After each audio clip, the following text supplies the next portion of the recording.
Hello everyone, this is Alex from Swoosh English, and today I wanted to clear up some confusion about OET reading, and I'm going to talk about part A today. We did a fantastic OET session last week. We had lots of doctors and nurses asking us questions about the OET reading paper. So today I just wanted to give a few quick tips and things where, I suppose areas where students make mistakes in terms of their preparation and also how they take the examination as well. So part A is 15 minutes, of the 1 hour that you are given for OET reading.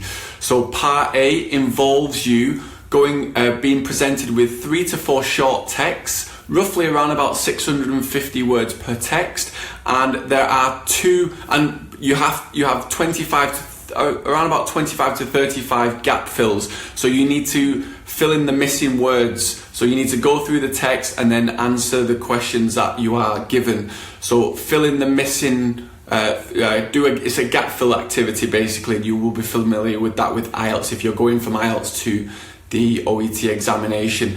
And there are 2 main techniques that you need to use for part A, and that is skimming and scanning. So skimming is going through reading for gist very quickly to get the overall meaning, and so you're really going through quickly. And I suppose this paper is very challenging as well because of the time management side of it. A lot of students are not able to fully complete this. So they do say that you need roughly around about 2/3 of the marks to be correct, which is 65%. They say that the OET official organisations say that if once they have assessed all the papers and the weighting of it is that the students found it more difficult and the scores are lower, then they will lower the grade B score to around about 60%, or it could fluctuate up and down. And then if it's an easier exam, it might stay at that 66%. So there's no exact score. And then the other technique that you need to have is scanning. So you are looking for specific information. And again, these are 2 techniques you really should have practiced if you had taken the IELTS examination before. So skimming and scanning. Now, how do you improve those 2 areas? Well, a lot of students make the mistake of just focusing on OET past papers, practice papers that they may have bought through the shop or they found online. But you really should be integrating this into your overall everyday life. So whether it is going on Google and looking for information, and that's another thing actually I should mention, that a lot of students, they have Google in their own native language, and that's a huge opportunity missed, because if you put your Google to default, you are forcing yourself to be looking for specific information. So you're looking for, you're scanning for information and you're using those techniques, but also skimming as well, where you're looking for the overall meaning. I think when you're using Google in your own country, you go through quickly. You're looking for the overall meaning quickly, you're looking for specific information, and this is a vital skill you need for part A. So I would highly recommend you to put your Google to default to English. That would be a great opportunity for you. So yeah, don't just rely on practice papers, have it as part of your everyday life.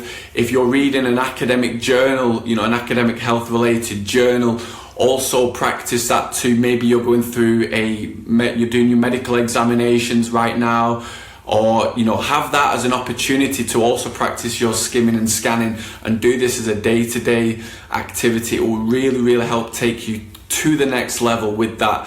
So the other things I wanted to mention that have completely slipped my mind right now, but I will go, I'll be doing a lot of these videos anyway, but yeah, 15 minutes you should be having. Oh yeah, and I wanted to say it's 1/3 of your marks, part A, 1/3 of your marks, and so it is really, really important.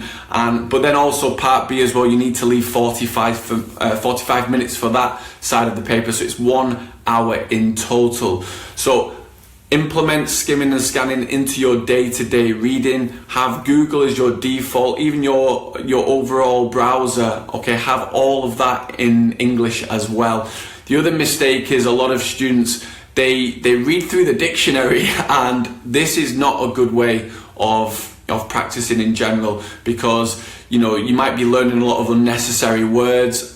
perhaps you could have a medical vocabulary, a medical dictionary, but again, it's better to have it not just single words, but you're able to see words as part of sentences, you're going through text, all part of the context of a particular medical related condition or disease or whatever that you're reading through. So it's important to have text that you read through on a daily basis if you really want to get that grade B in OET reading Part A and also in Part B too.